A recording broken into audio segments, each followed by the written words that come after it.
प्रिय छात्र एवं छात्राओं, मैं आपका हिंदी विषय का शिक्षक महेंद्र धाकड़ और आज हम पढ़ेंगे हमारा 14वां अध्याय जिसका नाम है चंद्रगहना से लौटती बेर और जिसके कवि है केदारनाथ अग्रवाल।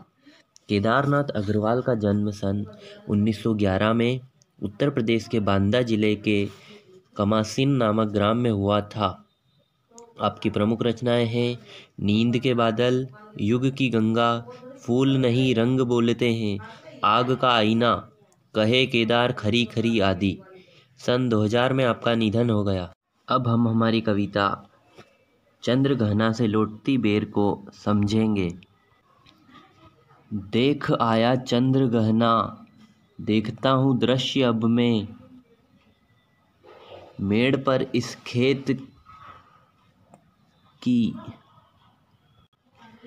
बैठा अकेला, एक बीते के बराबर यह हरा ठिगना चना, बादे मुरेठा शीश पर छोटे गुलाबी फूल का सजकर खड़ा है।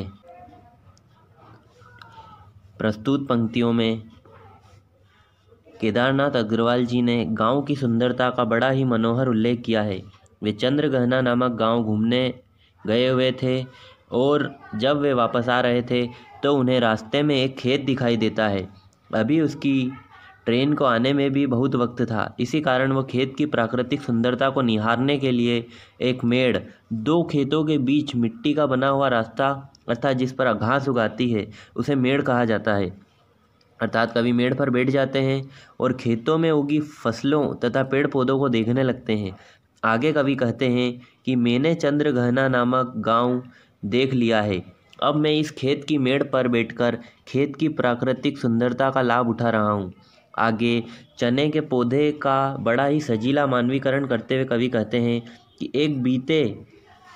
एक पंजे की लंबाई के बराबर ज़्यादा से ज़्यादा 1 फुट की लंबाई वाला यह हरा चना का पौधा खेतों के बीच लहलहा रहा है। चने के पौधों पर गुलाबी रंग के फूल खिल रहे हैं और उन्हें देखने से ऐसा लग रहा है मानो कोई दूल्हा पगड़ी पहनकर सज धज कर शादी के लिए तैयारी कर रहा हो। हमारा अगला पद्यांश है पास ही मिलकर उगी है बीच में अलसी हटीली, देह की पतली कमर की है लचीली, नीले फूल को सर पर चढ़ाकर कह रही जो छुए यह दूर हृदय का दान उसको। इन पंक्तियों में कवि केदारनाथ अग्रवाल जी ने अलसी के पौधे का मानवीकरण किया है। अलसी का पौधा बहुत ही पतला होता है और थोड़ी सी हवा के कारण भी हिलने लगता है और झुककर फिर खड़ा हो जाता है, इसलिए कवि ने यहाँ देह की पतली और कमर की लचीली कहा है। इन पौधों में नीले रंग के फूल खिलते हैं जो ऐसे प्रतीत होते हैं मानो नायिका अपने हाथों में फूल पकड़कर अपने प्रेम का इजहार कर रही हो। जो उसके इस प्रेम को स्वीकार करेगा वो उस पर अपना प्रेम लुटाने के लिए तैयार खड़ी है।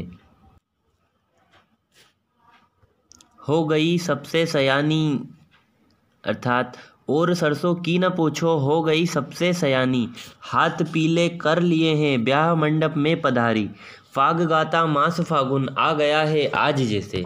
इन पंक्तियों में कवि ने खेतों की प्राकृतिक सौंदर्य की तुलना विवाह के मंडप से की है।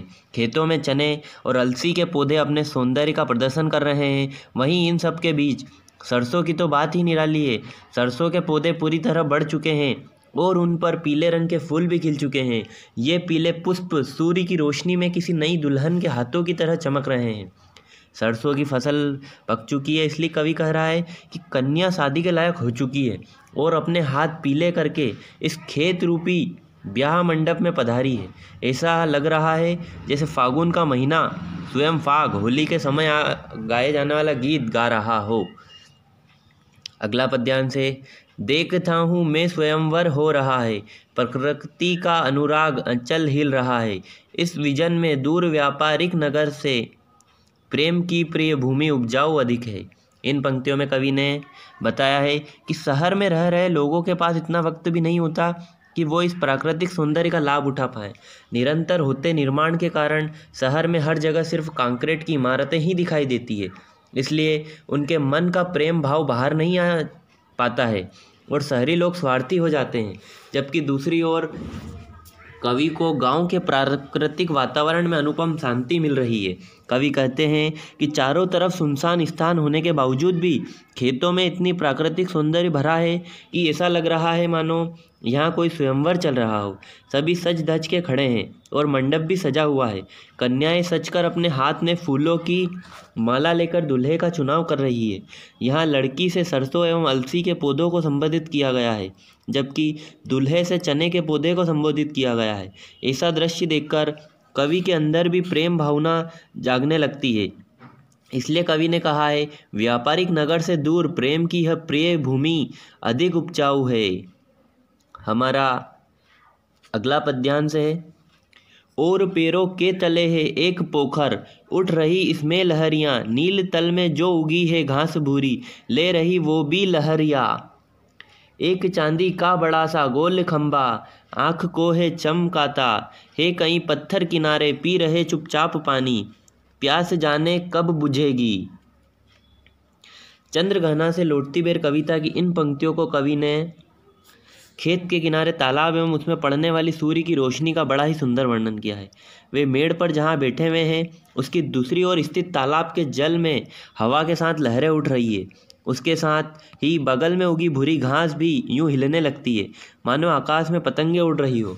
जब तालाब के जल में सूर्य की किरणें पड़ती है तो उसका प्रतिबिंब जल पे एक चांदी के खंभे की तरह दिखाई देता है, जो कवि की आंखों में निरंतर चमक रहा है और लेखक को उसकी ओर देखने में मुश्किल आ रही है। दूसरी तरफ तालाब के किनारे कई पत्थर पड़े हुए हैं। जब जब तालाब में लहरें उठ रही है तब तब तालाब का जल जाकर पत्थर को भिगो रहा है। ऐसा प्रतीत हो रहा है मानो पत्थर चुपचाप पानी पीते जा रहे हैं, परंतु अभी तक उनकी प्यास नहीं बुझी और पता नहीं कब उनकी प्यास बुझेगी। इस तरह कवि ने अपनी इन पंक्तियों में प्रकृति का बड़ा ही सुंदर मानवीकरण किया है।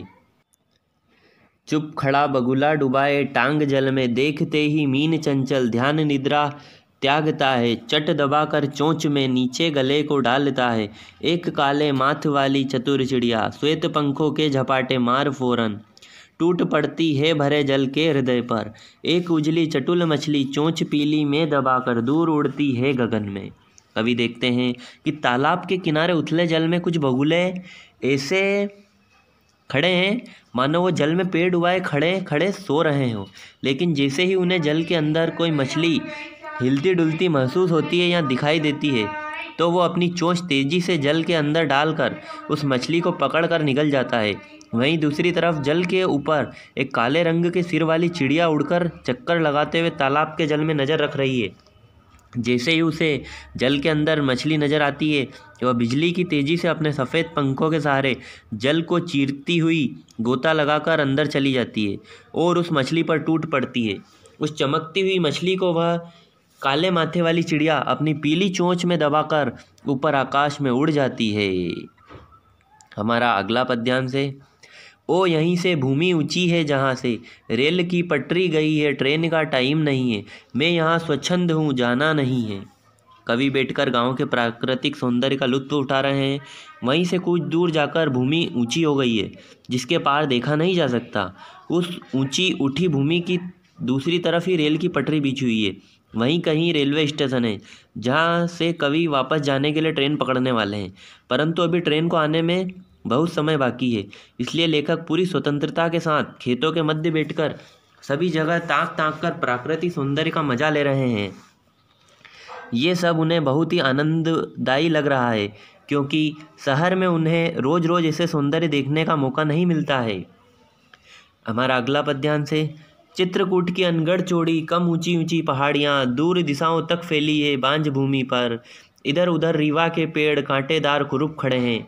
कवि की नज़र खेतों से उठकर दूर जाती है तो उन्हें चित्रकूट की असमान रूप से फैली ऊंची नीची पहाड़ियाँ नज़र आती है, जो ज़्यादा ऊंची नहीं है लेकिन बहुत दूर तक फैली हुई है। इसलिए कवि ने कहा है कि ये दूर दिशाओं तक फैली हुई है। कवि को ये पहाड़ियाँ उपजाऊ भी नज़र नहीं आ रही है क्योंकि उन पर रीवा नामक कांटेदार वृक्षों के अलावा और कोई हरियाली नहीं है।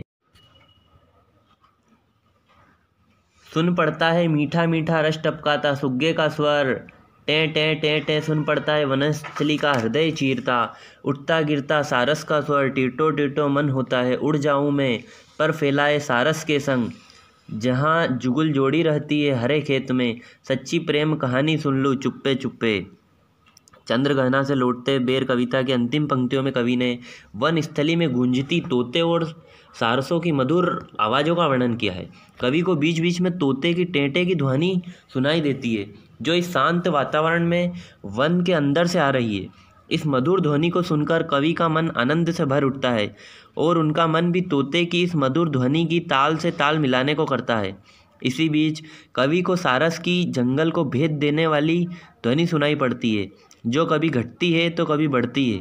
वास्तव में यह सारस के जोड़े के आपसी प्रेम का संगीत है, जिसे सुनकर कवि यह कल्पना करता है कि वह भी अपने पंख फैलाए सारस के संग उड़कर हरे खेतों के बीच चला जाए, फिर छुपकर सारसों के सच्चे प्रेम की कहानी सुने, ताकि उन्हें कवि द्वारा तकलीफ न हो और वे उड़ाए न जाए।